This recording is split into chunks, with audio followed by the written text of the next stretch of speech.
বছর বদলে গেল 2026 এবং নতুন লড়াই কিশলয়ের অগ্নিবাণে এবং রিপাবলিক বাংলায় তো চলবেই, কিন্তু বছর বদলালেও তৃণমূল কংগ্রেস বদলালো না। হুমকির রাজনীতি, ধমকির রাজনীতি উপর থেকে নিচ পর্যন্ত একই রকম রয়ে গেল। অভিষেক বন্দ্যোপাধ্যায় বলছেন নির্বাচন কমিশনারকে নাকি আঙুল উঁচিয়ে কথা বলে এসেছেন, খুব গর্বের বিষয়। অন্যদিকে তার চেয়ে এক দুধাপ নিচে নেমে আসি, পার্টির এমএলএরা বলছেন 3টে বিধানসভায় শুনানি বন্ধ করিয়ে দিয়েছি। পার্টির এমএলএরা যখন এই কথা বলছেন, আরো নিচতলায় নেমে আসি, পার্টির একদম কর্মী যারা তৃণমূল স্তরে, তারা বিএলও এবং অন্যান্য ভোট কর্মীদের হুমকি সেগুলোও কিন্তু চালিয়ে যাচ্ছে।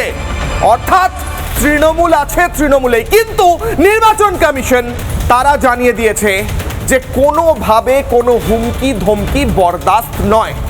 একটা হুমকি আর পদক্ষেপ।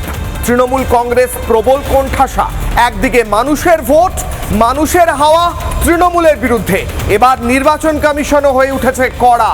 কি করবেন মমতা বন্দ্যোপাধ্যায়?